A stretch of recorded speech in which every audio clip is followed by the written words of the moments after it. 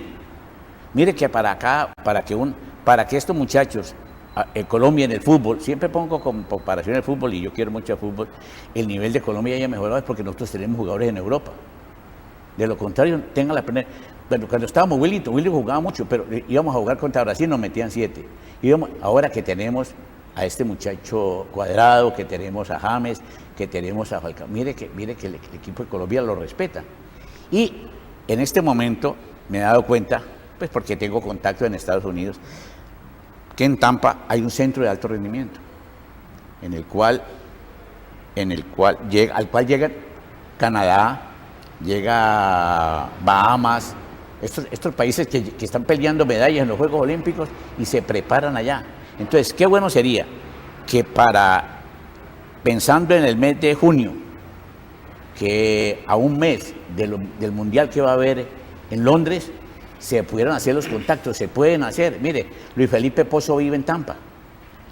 Y Luis Felipe Pozo es muy conocido de nosotros, del doctor Varela, que es el presidente de la federación, de tanta gente. Entonces, estos 6, 7 jóvenes que están bajando de 40, o pueden bajar de 46 segundos, qué bueno sería llevarlos ya con su entrenador o otro entrenador, 2, y tener oportunidad de dialogar, porque en Estados Unidos hay técnicos especiales en esa prueba de 400 metros. Yo sería muy optimista en que Colombia, ya lo vimos en el pasado Juegos Olímpicos, de pronto tuvimos un errorcito, pero habíamos podido entrar a la final. Ya si nosotros entramos a la final, hacemos un cuarto, quinto lugar en 4x4, haciendo 3 minutos en 4x4, eso sería una ganancia extraordinaria. Yo creo que se va a hacer el esfuerzo. ¿Para qué? Para los ciclistas. Miren, los ciclistas están en Europa. Si nosotros nos quedamos aquí, estos muchachos juntarlos es mejor juntar unos micos para una foto. Pero si los llevamos allá un mes, se va a integrar un equipo de 4x4. ¿Quién no lo quisiera tener? 4 o 5 hombres bajando de 46 segundos. Maravilloso. Esas serían las cosas que yo humildemente le sugeriría a las personas que tienen que ver con el atletismo, que lo hagan, pero en una forma bien llevada, planificada, que los atletas estén dispuestos a competir cuando les toque. Entonces allá, como están en Tampa, allá hay universidades con las que pueden hacer intercambios y preparación, y tengan la prioridad. Llegan al Mundial y van a hacer un buen papel, y como preparación a los próximos Juegos Olímpicos. Eso sería fundamental, ¿no? Fundamental, para esa etapa de preparación. Sí, porque si el relevo es tan bueno, vuelvo y repito, 5, 6 hombres bajando de 46 y los dejamos aquí, uno por un lado. Por ejemplo, aquí en el Valle está este joven Perlaza, que si no me equivoco está en el Canadá. está Palomeque, que está aquí. En Antioquia están Rafí y está Baloyes. Y hay un joven en la Fuerza Armadas que se llama Lemos, y aquí también un joven Solís. Yo no lo conocía, sino que un día vine al estadio y le voy a hacer un 500 y pasó en 46.9, hizo 1.1 y fracción en 500 metros. Eso de entender que el muchacho, si no ha bajado, puede bajar de 46 segundos en 400 metros. Entonces, es algo que vale la pena. Y en el atletismo no es que uno se las pique que sabe, sino porque es que son números y el tiempo dice todo. Yo le y la marcha, pues yo creo que ellos, este muchacho Arévalo, ya es una persona que ya tiene madurez, puede, ¿por qué no brindarnos, por ejemplo, una medalla en el Mundial o en los Juegos Olímpicos? Y la niña del Eptaton, maravillosa. Y la lanzadora de jabalina, muy buena. O sea, con lo que ya tenemos, ahí es que fortalecerlo y llevarlo, porque tenemos mucho que mostrar. Es decir, y lo más importante es lo que usted acaba de anotar, profe, que hay material. Así es, material, claro, hay material. No, y me imagino que viene también una... la cosa que viene, y como hay a quien estimular, a quien emular, porque eso es otra. La gente dice, pero es que ese atletismo, ¿cuántos futbolistas no podrían ser atletas? Pero es que ellos miran es cuánto se gana fulano de tal. Claro. Pero no saben, y no estoy, ¿cómo se llama eso? Comprometiéndole mucho menos. Pero yo creo que Caterine el año pasado se ganó más de $1 millón. Entonces la gente no sabe, porque como siempre el atletismo es para los pobrecitos, para los no sé qué, resulta que ya el atletismo es de caché. Y la única forma de hacerlo es como lo hizo Caterine. Cuando Jimena Restrepo cogió la medalla de bronce, ¿dónde estuvo? Estuvo en Nebraska, en Estados Unidos, y así por el estilo. No es que aquí no, hay que ir, dar las garantías, ir con los entrenadores, no mandarlos solos para que después vengan y no crean en los entrenadores nuestros, no. Hay que llevarlos allá con personal nuestro y que la visite el directivo. Yo le digo, yo sé que el equipo de Colombia, no para irlo a entrenar ni mucho menos, está en Tampa preparando, y yo me pego un fin de semana a verlos, porque eso vale la pena, ver en qué condiciones está. Y estos jóvenes, no es envidia, sino que antes es una satisfacción de que haya 5 o 7 jóvenes corriendo mejores marcas que las que yo corrí, yo que entrenaba día y noche, mañana y tarde. Entonces estos muchachos también deben entrenar bastante, pero gracias a la evolución que ha tenido el atletismo. Y yo creo que hay algo importante, y es que uno ve que se mantiene la afición por el atletismo, profe.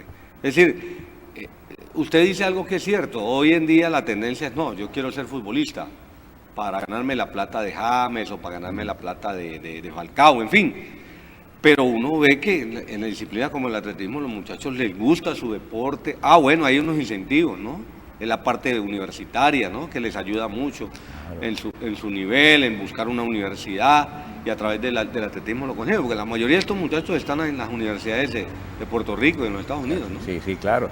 Yo le digo sinceramente, yo con muchísimo gusto lo haría, no como trabajo ni que me paguen. Y siempre y cuando encuentro la colaboración de no quitarle gente a los deportes, sino decirle, hombre, mire, usted está en el lugar equivocado. Es decir, visualizar al deportista. Pero siempre y cuando ya hay resultados, porque es que mire, usted ve esos equipos de fútbol femenino que hay, extraordinarias. Unas muchachas que juegan. Ahora, eso no le quita nada para el fútbol. Una muchacha de esas llega a correr por debajo de 12 segundos en 100 metros, va a jugar fútbol femenino, puede tirarle la bola. Cuando yo jugaba fútbol yo hacía eso, lo que pasa es que yo no tenía mucha fundamentación. Sí. Yo tiraba por un lado y le salía por el otro, y a veces o hacía el gol o me la quitaba el portero. Entonces, así, estas niñas dejan barras, esas niñas que hacen un deporte que hay ahora que se llama freestyle, no sé qué, una cosa, freestyle, que saltan y se saltan de una parte a otra. A mí se me salen las babas, como dice el puente, no para quitarlas todas, sino esta niña que me haga a mí determinadas cosas, venirla a probar acá. Claro. Y entonces que llegue y que le gane a mucho, porque es que el fenómeno ha sido eso. Aquí se trajo un futbolista en el año 80 y pico, Silvestre Maestre, estudiante de educación física de la facultad allá en Tunja. Vino y ganó 100 y 200 a todos los atletas de Colombia en esa época. Tremendo. Entonces, el material está. Lo que pasa es que cuando no hay con quién, es muy difícil. Profesor, nos acabó el tiempo. Le agradezco mucho y vamos a seguir hablando de este tema porque todos los días el atletismo produce noticias a nivel mundial, a nivel nacional. Y solamente para terminar, me quedó una cosa clara en cuanto a su fracaso como futbolista. Yo sé por qué usted no pudo seguir jugando fútbol. porque un futbolista que no cobre un penal no puede progresar, profe. Y eso está claro. Los nervios lo traicionaron a usted en los cobros del punto penal. Pero yo no le atribuyo tanto a eso, sino una de las cosas fue, no sabía cabecear. Porque cabecear hay que practicarlo. Sí. Era otra cosa. No pateaba con la izquierda. No. No tenía fundamentación. Sí. Y entonces llegué a jugar hasta de arquero. Sí. Jugué de puntero. Oiga bien, soy derecho y jugaba de puntero izquierdo. Sí. Esas cosas. No me cuente más, profe. Lo suyo era, es y será el atletismo. Muchas gracias. Gracias, usted es muy amable. Y a ustedes, amables televidentes, la invitación cordial para que nos acompañen el próximo lunes, aquí a las 8 en Mao TV. ¿Cuántas cosas pueden pasar en 3.600 segundos? Busca tu silla más cómoda, porque aquí comienzan los 3.600 segundos más cargados y explosivos de la televisión local. Mao TV, noticias, invitados y mucho más. Y todo esto lo encontrarás Aquí, en el 2, para vos.